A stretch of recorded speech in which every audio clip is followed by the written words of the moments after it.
Recording in progress. Good morning. I am calling the Finance Administration Committee meeting to order for Tuesday, July 14th. My name is Jim Spear. I'm the chair of this committee. The vice chair, Councilman Gardini is absent today, and Councilman Salmonson is a member of this committee, and Maggie Dobbs, our manager, and Emily Pisano, our assistant manager, are here.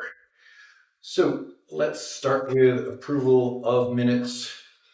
Someone, I move to approve the minutes of the.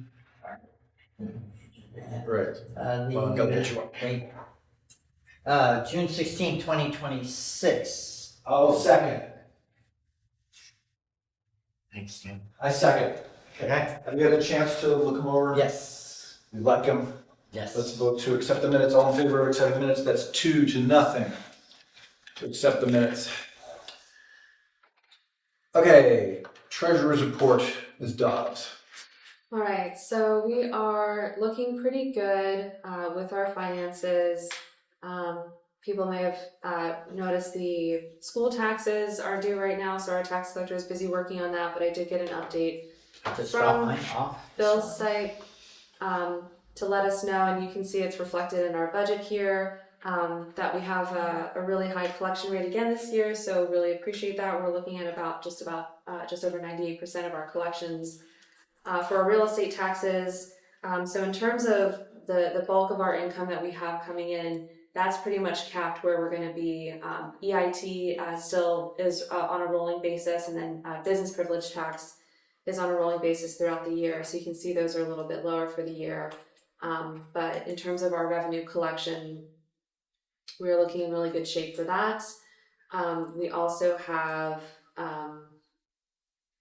some higher than anticipated other budget line items. Just wanted to point out real fast, contractor registration. This was something new that we had parsed out this year. It had been lumped in a different account code in prior years. So this is kind of our first year seeing what it would look like as a solo by itself. Mm-hmm. So we'll take a look at that as we get into the budget season and kind of adjust to be more accurate. Really everything is kind of sitting about where we would expect it to be. I will say, obviously not reflected in this, but looking ahead, we'll continue to see significant overages in our public works overtime budget and our police overtime budget. Why would that be? I think every single storm that we've had since January has fallen on a weekend. Yes. So our public works crew and our police have been diligently working all weekend to recover from Saturday's storm. So we will start to see some really high jumps in those line items. So we may need to look at if we need to do a modification to our budget to account for some of that. So we'll be considering that kind of in the months ahead. And there's also some additional discussion is if there's any additional equipment that we might want to consider for later this year that would assist in sorts of recovery and cleanup efforts. Mm-hmm. Obviously, we're hoping that we're not going to have such strong, intense storms routinely, but it's one of those, if you bring your umbrella, it doesn't rain. Yep. So we're looking at some of those as well. But really, other than that, we're sitting fine with our finances. We've budgeted well for the year for our capital expenditures. So when we're looking at what we've budgeted and what we've spent and what we anticipate to spend, we actually have about $400,000. This isn't in the treasurer's report, but about $400,000 less in anticipated cost. So we were looking at about a $900,000 capital expenditure outlay for the year. Mm-hmm. Right now, we're expecting that to drop to about $550 to $600. But as part of that, because we got the $250. In part, that's because we got the grant for the Elmwood Ave Bridge. Also in part because the Grayling Avenue sewer repair, we ended up being able to spend. That was a big one. We were able to spend that out of the sewer capital. And then just some other cost savings from some other projects where we anticipated a $30,000 to $40,000 budget. We were able to get it down to, 18 to 20. Yeah. So some of it is just we had better pricing than what we had originally budgeted for. But again, kind of from a storm recovery, It looks like the Elmwood Ave pedestrian bridge did sustain some minor damage, so we'll need to go out and inspect that. There's still a tree blocking it right now. So depending on the structural stability of that, we're going to try to maintain its access until we actually come in and do the replacement next year. But just wanted to kind of tee that one up. Depending on how that looks, we might be able to do some minor repairs until it comes down next year. But if it's too far gone, we're just going to have to close it for the interim. So we'll be providing you an update once our engineers have a chance to inspect that for structural stability. And then I'm just thinking if there was anything else major in terms of kind of our capital. And then the police vehicle. So we're looking at it will still need to be inspected for final determination, but we anticipate that is going to be a total loss as a result of the flooding. So the car got stuck in the floods here on down closer to Haverford Avenue. If that's the case, then we're just going to bump up our capital expenditure. So we had that budgeted for 2027 anyway. So the vehicle that got caught in the flood was the one that was up for replacement. So in terms of silver linings, that's one of them. And if that's the case, then we're just going to move up that capital expenditure from 2027 into 2026 and see if we can get that vehicle replaced later this year. Yeah. Otherwise, there shouldn't be anything else kind of too substantive to review in terms of the treasurer's report. So I'm happy to take any questions that you might have. Like if there's anything that jumped out. Yeah, I think that's good. So that do we anticipate that the lost police vehicle is going to be like we get insurance coverage for that? We get insurance money for it? Yes, so we filed the claim. We have our adjuster coming out today, actually, so we're going to be reviewing everything with her. So if it's covered by our insurance, then we'll get some compensation for that. So if anything, it does help to offset that cost of replacement. Yeah, our thought was, hopefully the insurance would be what, if we had sold the vehicle next year, it would somewhat be equivalent to what we would have gotten for the sale.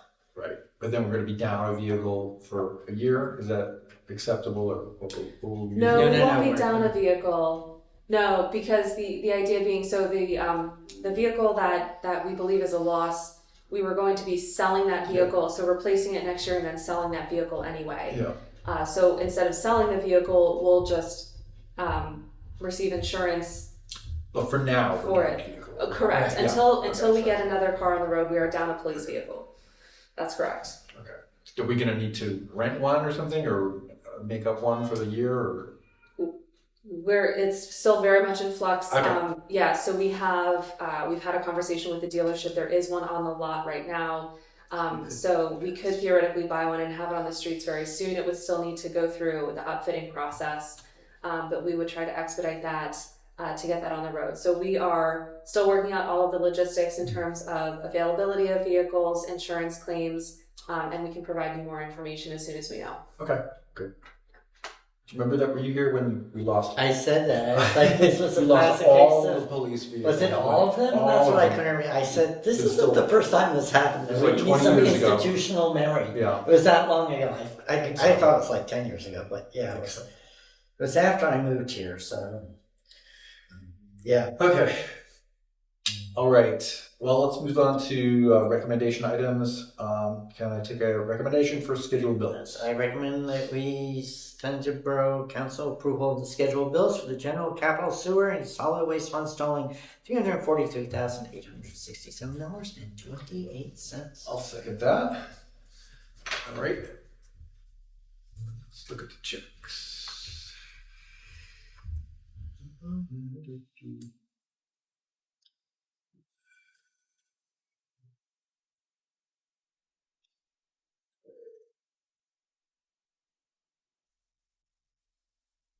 I don't see anything here.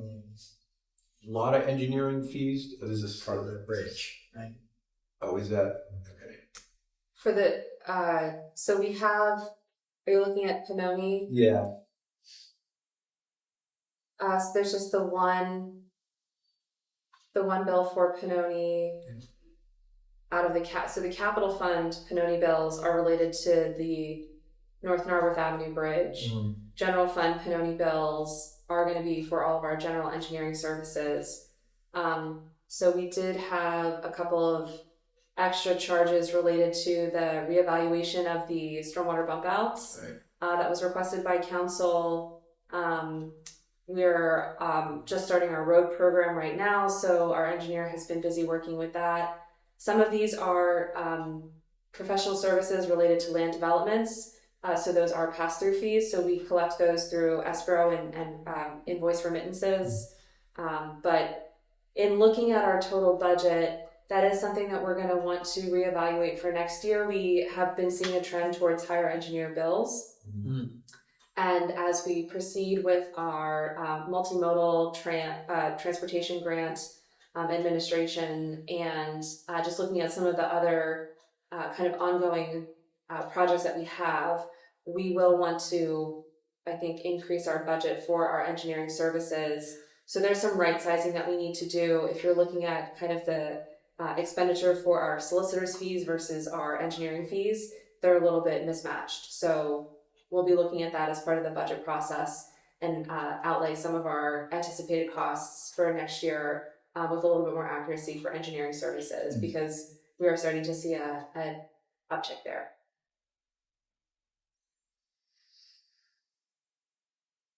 Okay. All good? Yeah. All right, let's vote to recommend the bills. All in favor? That's 2-0. Bills are recommended. Item B, board and commission appointments. Motion, please. Well, I guess we don't have the specific recommendation for each one, so I think we need to discuss first. It's a little it seems a little odd, right? But since it's a recommendation anyway, I think we can do it in reverse order. Because I believe you've talked to these folks, right? I have Greg Ridgway. I have not. The others I have. Greg Ridgway, I think his application is extensive and speaks for itself, and we should definitely appoint him to police advisory. Okay. We agree? Yeah. Well, so the question is, I don't know whether, I know that you talked to some of these people about their preferences, so I didn't know how. So preferences have to do with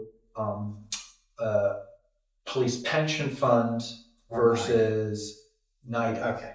So some people, actually all these people, these next people wrote in expressing interest in police pension fund. How many vacancies? Do we have 2 vacancies there? Yeah, we'll currently police pension, we just have 1 out of 3 members. Yeah. So they are also interested in NIDA if they're not. So it looks like if we play this out, the recommendation would be, since we only have 1 person interested in the PAC, right? That would be Greg. Yep. And then we really need to put 2 people on NIDA, right? To have the Two or on just NIDA. one, or who's pension fund? No, NIDA has sufficient members then. It does? That's what this says. That can't be right. It says not both NIDA and the Police Advisory Committee has sufficient members to establish a quorum and conduct business. The Police Pension Fund Trustees does not. That's only 1 of 3 positions filled. I think there are vacancies on NIDA, but they have enough for a quorum, but they still have vacancies. Right. We still have 2 vacancies on NIDA, and currently one of the members who is listed as an active member, though, has not been responsive to current events. So it looks like Harwell prefers NIDA. Looks like applied to NIDA specifically or another board. He had initially reached out about police pension, and I've talked to them all about putting both NIDA and police pension, which they agreed to. Okay. Matt Patrick was the first one to express interest in police pension. So I would suggest we put Matt on police pension. Okay, so So Matt.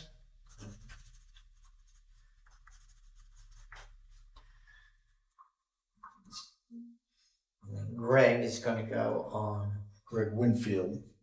Greg Ridgway is gonna Oh, go on okay. PAC, right? Yep. So now we've got, There's another Greg.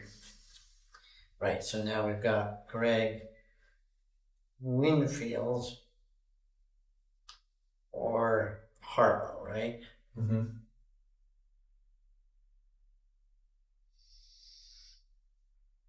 So do we want to fill both police pensions or both NIDA? Right. I feel like the police pension is more active, right? Like they have to actively manage the assets on a quarterly basis, and NIDA just meets when there's a opportunity, right? Correct. So I feel like we should probably fill the police Pensions. Okay. right? What about Greg Winfield for police pensions? Okay. So that's police pensions full and put Harwell on NIDA. Yep. Okay. Okay, so now I can make a motion. So I move to recommend the appointments of Matt Patrick to the Police Pension Fund, Greg Winfield to the Police Advisory Committee. No, other way. No, sorry. Greg Ridgway to the Police Advisory Committee, Greg Winfield to the Police Pension Fund, and Harwell Wells to the North Industrial Development. Yeah, I'll second that. Okay. All right. We've already discussed this, right? So just Yep. vote. Yep. Move on. All in favor of that? 2-0. Thank you. Okay. Item C, authorize ordinance advertisement. Go ahead. I move to authorize to recommend to council that we authorize the ordinance advertisement, ordinance 1070, which is the zoning recodification. I second. This is just to be clear, the recodification without substantive changes to the. Yup. And they've been working on this forever and ever and ever, and here we are. So we've talked about this for Yep. I don't know There's if no there's anything anything to to ask discuss. anything. It's just to make it clear, if anybody's watching this, that this is not related to the 4A or 5B proposed changes. There are, I guess, potentially some other substantive changes that we're going to discuss as part of 4, but it's really just the strict recodification. It's a shame Mike wasn't here because I know he's worked really hard on it. To sort of be our person to look over the shoulder of the planning commission and the county to make sure it all makes sense. So I appreciate all that. Yeah, especially where Todd Bressie did a lot of work. Yeah. And Aaron, his name escapes me, from the county. Yeah. I want to recognize all his work. Yeah. Okay. There you go. All right. All in favor of recommending that? And that is 2-0 for that. Great. Discussion items. A is zoning fitness uses. And this has to do with, let's see, who wants to, Maggie, you want to tell us about it? Yeah, so this is something that had been raised during the work on the recodification. There were a couple of items that were raised as questions as something that we should consider amending. Because the recodification isn't policy neutral, we are not changing any zoning districts, we're not changing any zoning definitions, we're not changing any permitted uses. This was just something that was raised, and this was recommended by the Planning Commission, and Council agreed to take a look at it just because in recognition that this might be limiting or confusing in terms of what sorts of uses are permitted within the district. So we asked our MCPC planner to come up with some language, analysis really of kind of what the issue is and what the recommendations would be. So Adam Shantz prepared us a memo here that summarizes both what the current code allows, some of the interest in changing this, the concerns that were raised by the Planning Commission, and then some proposed uses. So this is not structured or formatted in a way that serves as a zoning text amendment, but what we're asking for is for council to discuss this and weigh in on if you agree or not with what's being recommended, and then following that guidance and direction from council, this can be drafted into an ordinance amendment that will then go through the review process and follow all procedural reviews and public comment period before it could be considered for adoption. So if you want to review kind of individually the subject matter here. So what Adam has in his memo, Can you just get me to that page? I know it's behind all the... 259. Okay, thanks. I know it was like all the way behind the recodification. There we go, thanks. So the main discussion points here is that right now our zoning code does not actually specifically define what a fitness use is. So gym or a studio, so dance studio, a gym, Pilates or yoga or anything like that. Those are all currently defined as a personal care use. So in zoning, in the absence of a specific definition, the use is classified as whatever is most closely related to whatever that use is. Mm-hmm. So the zoning officer has the jurisdiction to say that that use is akin to an existing use in the code, fall into some, and therefore it falls into some bucket, and therefore the bucket that it falls into currently and for years it has been defined and classified and treated as a personal care use. We don't feel that the personal care use is a specifically beneficial definition for fitness uses. Fitness uses do have kind of enough unique characteristics to them that they should be defined and classified and treated separately from personal care use. So one of the things right now is that personal care uses have a proximity boundary related to them, so that any use within the 5A zoning district where personal care use has to be at least 350 feet away from any other personal care use.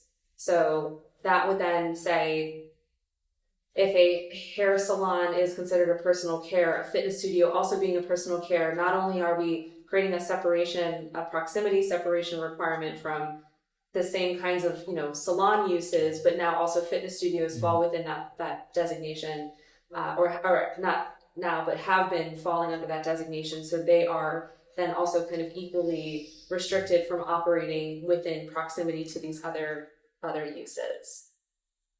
As a result, a lot of these uses are located then on the side streets and not on Haverford Avenue. And as noted in Adam's memo, these sorts of uses have become increasingly popular. Kind of fitness and health is a continuously a growing trend. I mean, just look at how many Pilates studios have been opening up in nearby Ardmore. So there's a huge demand for these sorts of uses, and we kind of currently zone them out of our main commercial corridor by virtue of the fact that they fall under this personal care use and therefore the separation requirements that entails. So what's being recommended is that a specific definition should be created. And we also wanted to separate between, so what's being recommended is a separation between what a fitness studio is and indoor recreation. So we have those two recommended definitions in the memo here on page 2. It's recommended that these sorts of uses for fitness studios should be permitted on Haverford Avenue.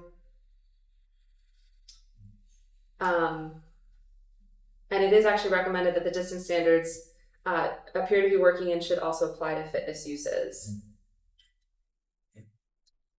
The one thing I wasn't sort of clear on was, they're suggesting that the fitness uses not be allowed on the frontage of Haverford because they prefer restaurants and in commercial buildings. If you look, it says, in Narberth, Hartford Avenue is intended to be a street for retail restaurants that's active lively without laws in the streetscape. It's planning commission's belief that a retail or restaurant related use should front Haverford Avenue. The recommendation reflects that the fitness is made on the back on existing permitted use on ground floors along Haverford Avenue should occupy a building's frontage. And I guess I understand that sentiment, but I also feel like being overly restrictive as to the use of the frontage of the buildings right now, given the state of the downtown area, I'm not sure that I agree that we should be that overly restrictive. If somebody wants to put in a Pilates studio or something, where you're looking in, you see a bunch of people, engaging in fitness activities. I don't know that that's necessarily a bad thing, that we're requiring frontage to have to be. So that would be even a more liberal use than I would still have the other requirements, but I would let them face the front of Harvard just because right now aesthetically like the frontage is set. Well, I'm interested. I'd sort of like to hear from them on why I told them they didn't have to come today. Yeah. So, it's just discussion, not recommendation. So that's the only thing that sort of struck me. Right. Well, we could send that question back and ask, what the implications are. Why? They're stating in here, but are there properties that have back studios? Well, that's right. Is it even feasible to split up, American Family Market and have, the back entrance to that versus front? I just don't know. It just seems to me we're at least right now, and it sort of goes against my general view that zoning should be long-term, not what's currently facing you. But I'm not sure that I agree that we should really be focusing on retail or restaurant, because especially like the low volume retail that's like the insurance company or, I don't want to point out specific things, but there's some things that aren't, they're not businesses that are getting a lot of people going in and those out. are all grandfathered though. Right. But when you look at that and you're like, why is, what's the difference between that and, a real estate office or, some of the other things that are there. Those are also grandfathered. I know, but they're low, they're low volume. It's not, sure. Everybody would love to have more retail and or restaurant dining options there. But I don't know that necessarily we want to really restrict or confront the street. Mike, if I may, I might comment. So based on the discussions that the Planning Commission has had, I don't believe that they are intending that, and it may just be somewhat confusing how it's written, not that there should be a separate business, but that the first 12 feet, like we shouldn't have treadmills fronting the windows in that first 12 feet, that first 12 feet could have like a smoothie bar or, a lot of places have, they'll sell equipment like clothing, apparel, or just like a entrance or an entryway, waiting area, something to to that effect, as opposed to a separate business, because then you would have to like subdivide the tenants to create that separation. So I believe that was the intent of what the Planning Commission had discussed related to that separation, so that you don't have actual studio space directly up against the window, so that as you're walking by, you're not necessarily watching people on the treadmill, but that it appears as though it's more of a restaurant or retail use. It's sort of weird because that's not what the second bullet point says. it is the planning commission's belief that a retail or restaurant related use should front Haverford Avenue. The recommendation reflects that the fitness use is permitted in the back, while an existing permitted use on ground floors along Haverford Avenue should occupy the building's frontage. So that makes it sound like it's only current permitted uses, which wouldn't be like the entrance or whatever. Sounds like we need Still- clarification. Yeah. And again, I believe it's just maybe slightly confusing how it's worded, but this is, I mean, Emily was at those meetings and is verified. I mean, we can certainly follow up with planning commission, but the existing permitted use is that it's still the fitness use, but that the first 12 feet should reflect the food service or retail component of that fitness use. Okay. I see. Okay. Well, I think we're gonna have to get that clarified from that. And this applies to 5B too on Montgomery Ave? I believe, I know there are several gyms on Montgomery Ave Yeah. already on both sides of the street where treadmills are up against the window. And, it doesn't appear to me, and Emily, please correct the record if they discuss something differently, but I believe that separation would just be in the 5A district along Haverford Avenue. okay. Yeah. And that 5B would not have the same sort of kind of frontage requirements. 5B would not have the same. Correct. Okay. All right. Makes sense. They don't say that specifically. All right. No, but it's worded I know as the way- Haverford right, Avenue, right, so that's right, inherently 5A right. versus Montgomery Yep. Avenue. Yep. Okay. I think generally we can say we're in favor of liberalizing this to Yes. allow this use Yeah. in downtown. And to make it explicit. Yeah. And just to continue to work on the wording a little bit, just because it does seem a little ambiguous.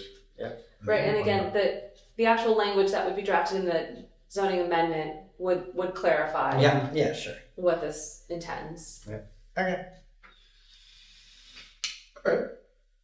Pretty good. Facility rental, are we at the point that we're gonna be able to get this to the rest of council? Item B, facility rental discussion. Yes.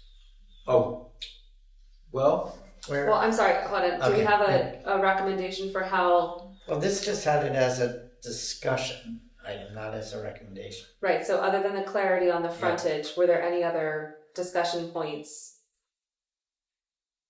I mean, I wanna get some sense of why they want that, I guess, so, but that's it.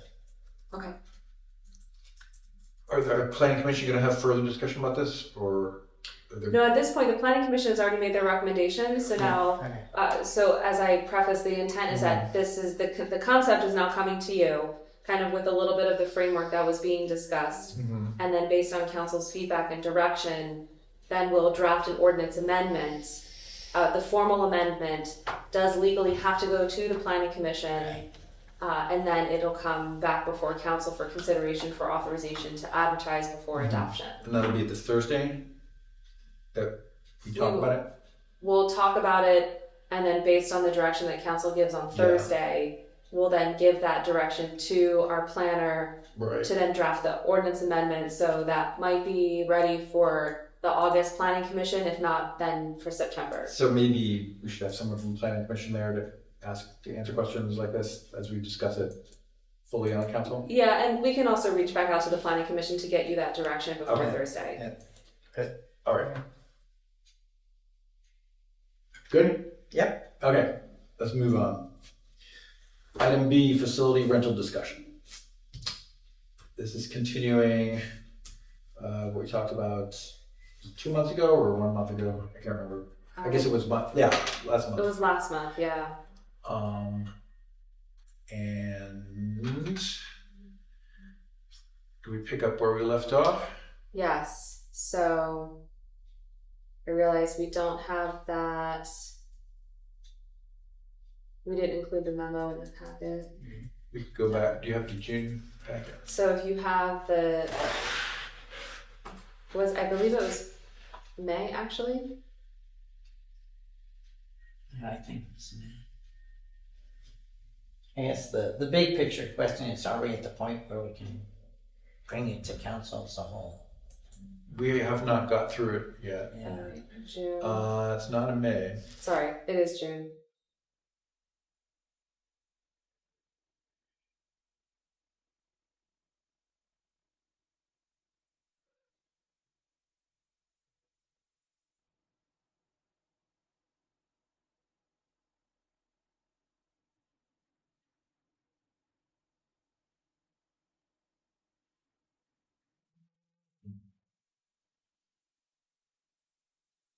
So it's in Maggie's email of June 12th, if you need. What page in the packet?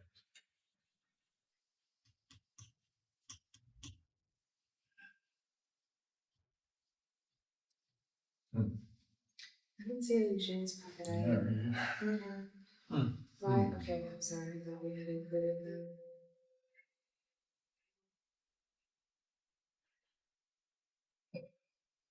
When did we discuss it? February?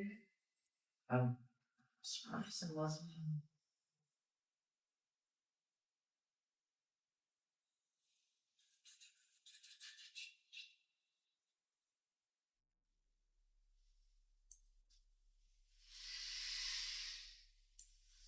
Do I have a memo?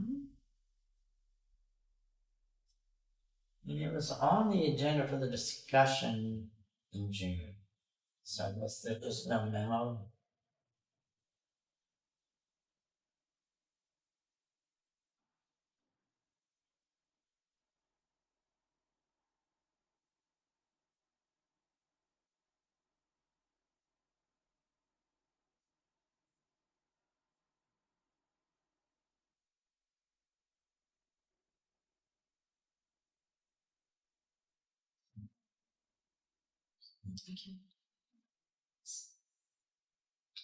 I'm not sure that we had a memo when we discussed it in June. I believe we had called back to the memo when it was discussed previously, but I'm not seeing where it is.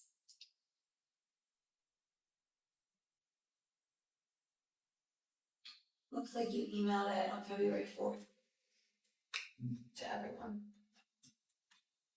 The memo? Mm-hmm.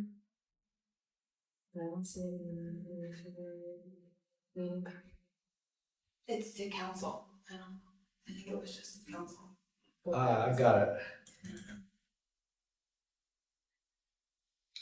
Yeah, it's not.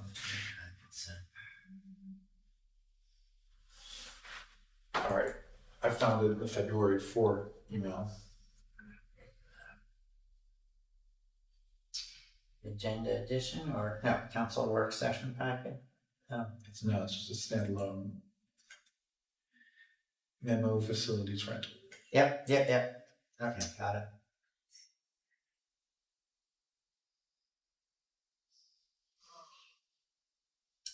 I don't really remember where we left off.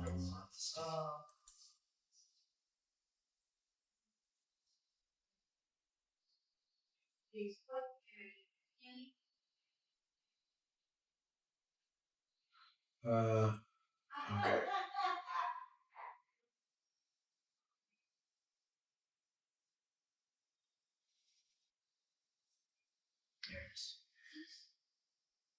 All right. We had talked a lot about timing of events, when they should end, and the school nights policy about, the Sunday through Thursdays.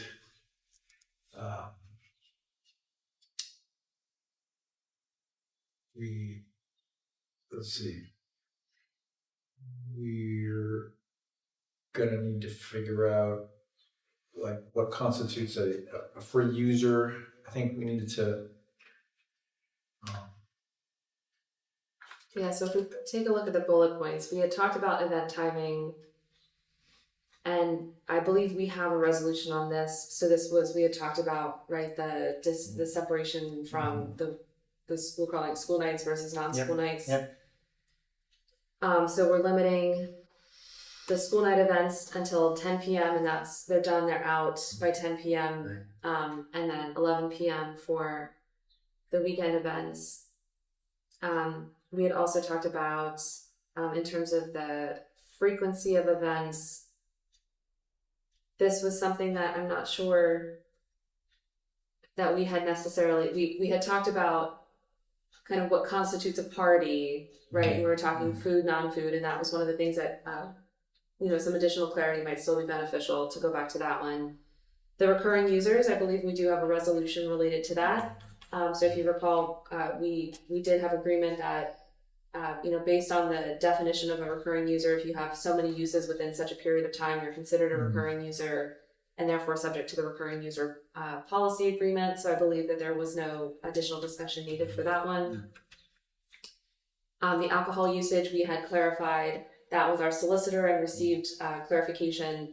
And so that one is already in effect. So that one is all settled. So really the outstanding items of discussion are kitchen use, the frequency of events, and then our fees. So if we want to go back to the frequency of events, so picking up from where we left off before, we had discussed that we have a request from our houseman to limit the types of events that we have on weeknights. Again, because we have New Horizons as a recurring user coming in 8 a.m., so everything has to be essentially reset by 8 a.m. So if we have evening events the night prior, having things like, setting out tables and a podium for a speaker event is easy, and that can be disassembled and the room reset for New Horizons use pretty easily. But once we start getting into kind of what constitutes a party, if there's food, then there's potential, additional things to clean up. So there's going to be more likely more trash. If there's food spilled on the floor, that has to get swept up, mopped up. If there's tables and chairs, as opposed to just chairs, tables take a little bit longer to set up and disassemble. Things like that. So the question, we've kind of gone down some nuance about, well, what if there are like refreshments, drinks and cookies at a speaker event? Does that count as food? And would that then be prohibited on a weeknight versus something that would be, more substantial, a bingo night, if there's, refreshments at a bingo night, or if there's an actual kind of party where there's full meal, dessert, coffee in the works. So we were kind of using the food service as a proxy for the intensity of a particular use. So this is something that, again, in terms of what we have, what we hold, it might be beneficial to consider limiting certain types of events on weeknights just because of our staffing limitations, to be able to tear down everything and do the proper cleanup ahead of the 8 a.m. kind of deadline for our next user group. If we're changing the timing, I wonder if we should sort of see how this goes. If we say, well, you have to be done at 10 on the weekday anyway. We're giving him a little more time. I don't know how to draw the line between like the milk and cookies versus slices of pizza, or how do you draw that line? Is it just the sweep up afterward? Because they'll get. It's also the tables, right? Right. So But Again, it depends. It depends what the event is and what sort of setup is required. Because if we're talking, 10 tables, 100 chairs, plus there's a food service table, now you have multiple bags of trash, now you have the tables, now you have to take down all the tables and then sweep and then mop and then, so there's a little bit more. So again, it's kind of variable. Not that we get a lot of these events. This was just something that was raised to me by our houseman to discuss. So just as, as we're setting sort of this policy, so that's why we're discussing it, is this was a staff request to evaluate if there, is any interest in limiting these sorts of events or kind of defining them a little bit, so that we're not put in a position where we have a large party. Somebody's having like a 60th birthday party on a Wednesday night, and even if they're out by 10, whatever the cleanup is, again, because if we didn't have a user group at 8 a.m. the next day, it wouldn't be a problem, but it's the daytime user needs that kind of put the time crunch on the cleanup. I wonder if it's easier to try and do it based on the number of tables that you're going to use. If you're going to use more than 4 tables set up, then we're going to limit that. We're going to call that a party. Well, you don't know whether they might have no food. They could Right, I know. Or, but if that takes some time too, like, I think that's easier to define than the food question, I guess. I mean, I think about so if you think about the Democratic Committee meets, right? So pretty much it's chairs and a podium in front. But there is a check-in table. They probably have 2 table sets up because you have to come in, especially if it's like an endorsement meeting or something like that. They have to know that you're a person who can vote, right? Or is it the Civic Association, at least at their annual meetings, they have cookies and iced tea. I don't think that they have pizza necessarily. I don't know. I don't know how to do this definitionally, is the question. And I'm wondering if we have the time, if we're making the time an hour earlier anyway, whether we see how that goes. To do it just on time load? Yeah, just on time load. Not load, worry about the size and scope. And see how that goes for a while. And ask them, is this made your life easier enough, or do we still have to look at this? Okay. I think that's my thought. Yeah. I was just wondering about, if they're going to have a more intense food event, can we charge them a little more or something, like a cleanup fee or something? Well, so that ties into the other conversation piece that we have is about fees, because the vast majority of users, based on how we've exempted user fees, don't pay anything. So it's a matter of no fees, and these events are large, and they go late, and we have a user group at 8 a.m. the next day. So if we want to pivot to then the fees, if that's kind of tied into the decision as to whether or not we want to consider putting any sort of limit on the types of events for weeknights, if we look at the first bullet point to our fees. So private events, currently our fee schedule says that it's a $300 fee and a $100 refundable deposit. So we collect those as 2 separate checks. So the fee is what we actually cash. The deposit we just hold on to. We don't cash that unless we have to. And since I've been here, we've never had to. But that would just go back then to the person renting the space. That's for the multi-purpose room, and then we do have a $100 fee and a $30 security deposit if they were to use this room here. Generally, we don't have private user groups using the council room. It's the only thing that we typically see usage of the council room is for New Horizons during daytime hours. So right now in our policy, we allow for anybody who's a community group, anybody who's sponsored by a community group, anybody who is a nonprofit, whether or not they are a local community group or not. So we could have, Boulder, Colorado SPCA is a nonprofit group, so they would theoretically be allowed to rent the space free of charge because they are a nonprofit.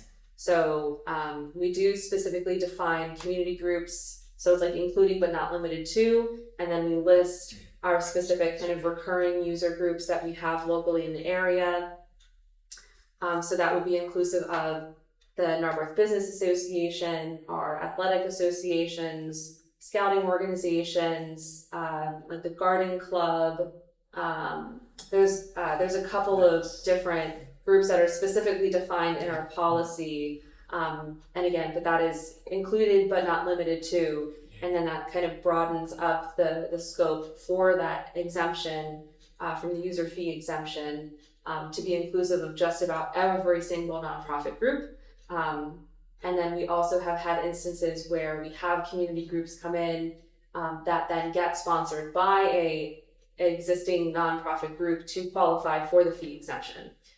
So we'll have, one of the other groups who does qualify say, oh, well, they're part of us. We'll just kind of, we'll put our name on as the lessee, renter. What's an example of that? What happened recently? There was a fundraiser event for a pride group. They themselves don't have nonprofit status, but I believe it was the business or the civic association who partnered with them to say, we'll host this kind of on your behalf so that you get the fee exemption. So ultimately, we end up renting out the multi-purpose room. I would say 85% of the time, the user groups are exempted from any charges. Obviously, it still requires just as much time to set up tables and chairs and sweep up afterwards for those events than for private events. And obviously, there is a benefit to providing this space for community groups. As our legislators, I just want to make you aware that is, we are spending staff time on this. It does cost us resources. We have folks coming in, water, electricity, Wi-Fi, all of that. So there's a benefit to having that space available for community groups. It does cost the borough money, though, to host those groups, and we're not recovering any sort of costs as we do with private events. I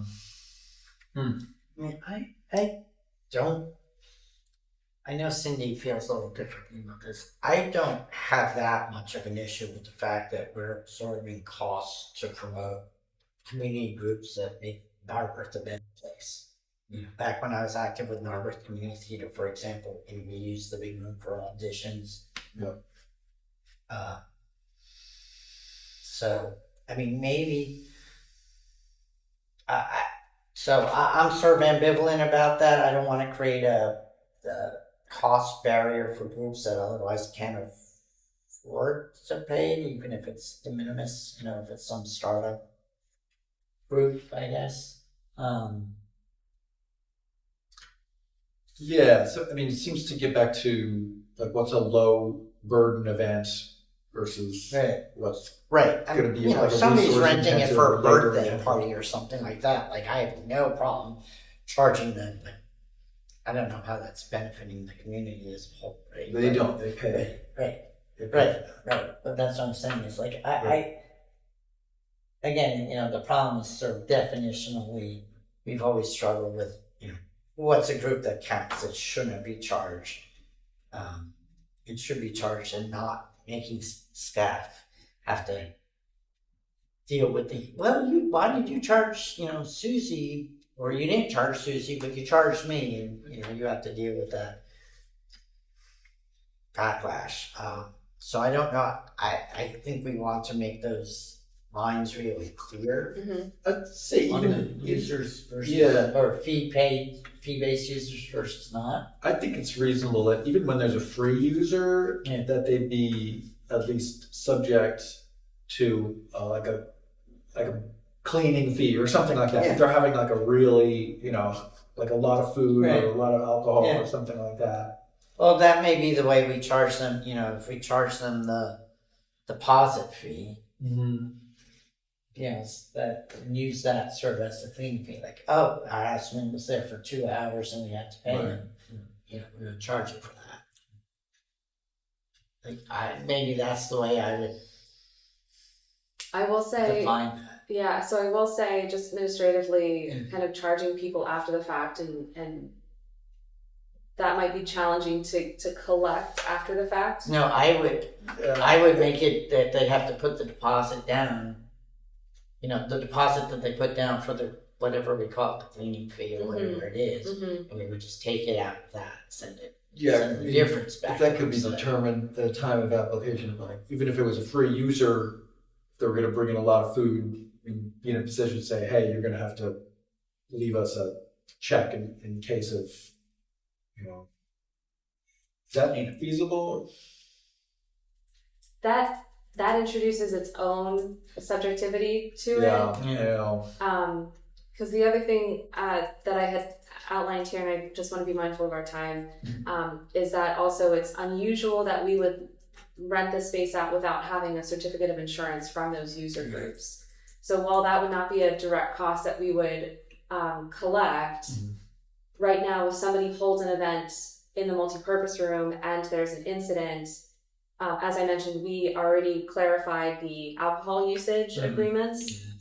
Those do require certificates of insurance, and there is a specific amount of insurance that they are required to get for alcohol usage specifically.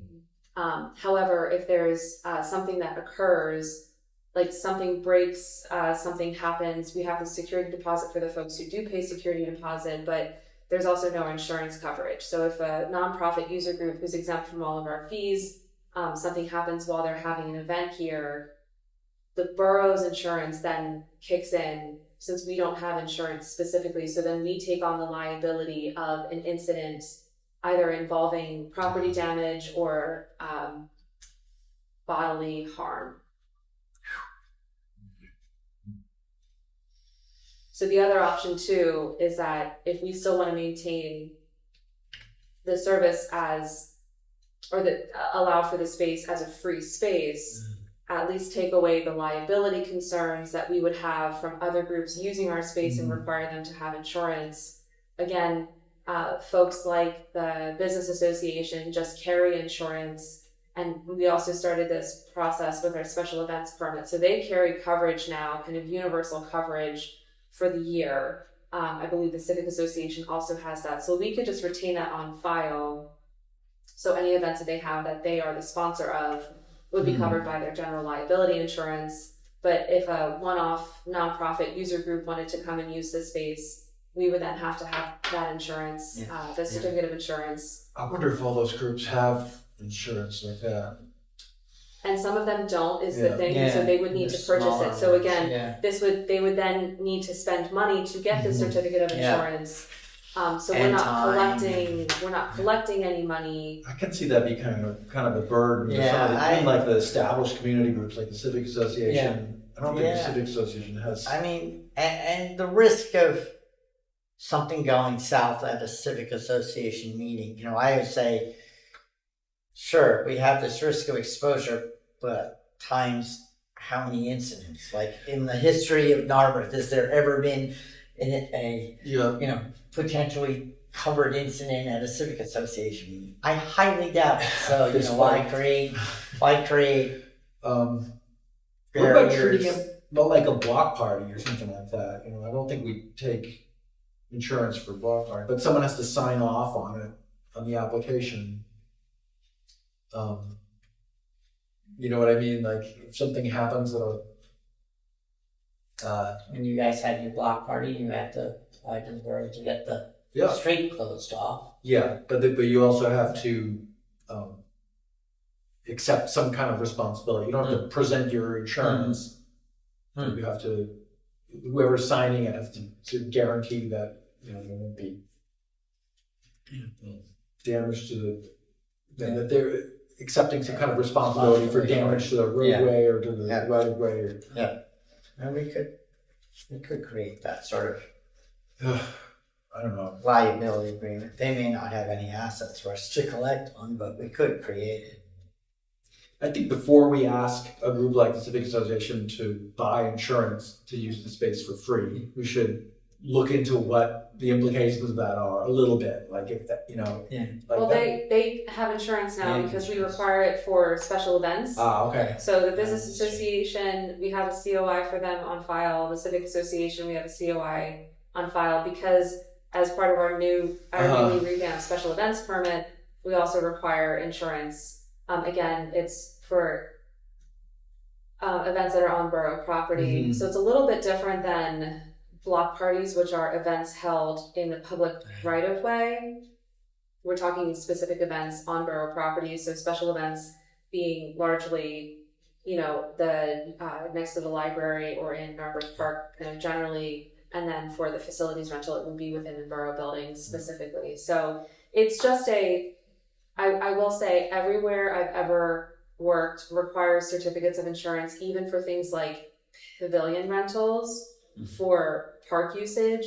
So the fact that we don't require insurance for use of a room within a borough administration building is somewhat unusual in terms of how other municipalities operate. It's not necessarily a legal requirement, but just know that we're taking certain liability risks by not requiring COIs from other user groups. So birthday party has to present some kind of insurance? Too? No. We do not currently require any certificates of insurance for any use except for alcohol uses. And we legally don't allow alcohol usage in the park. So if you rent like the gazebo or the picnic tables, we don't allow for alcohol in the park, so there's no alcohol indemnification agreement that goes along with that.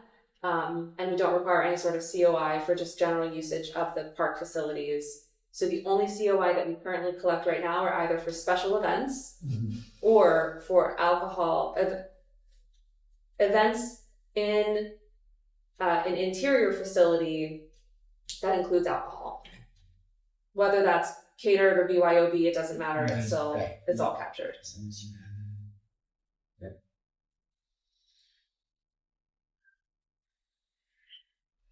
So anyway, we're past 12, so we Yeah. want to kind of Yeah. mull on that a little Yeah. bit, Okay. and we can pick It's up not from a there. gray area here. We can pick up from there the Okay, next time we okay. discuss this. Okay. All right. Okay. Item C is capital improvement plan. Do we have a? I don't have any. So it was just going to be a brief overview. It's what we had discussed in our small groups. I'll be covering this as well on Thursday, so Okay. we can wait till Thursday if that's Cool. satisfactory. Sounds good. Okay. Committee reports, planning commission are not here. Review of ongoing projects, there are none. Public comment, anybody online? No one's online, no one's in the room, there's no public comment. Motion for adjournment comes from, Mr. Silence and I move to adjourn. I second the motion to adjourn, and we're now voting on adjourning. All in favor, 2-0 to adjourn, thank you. 12:04. At 12:04, thanks.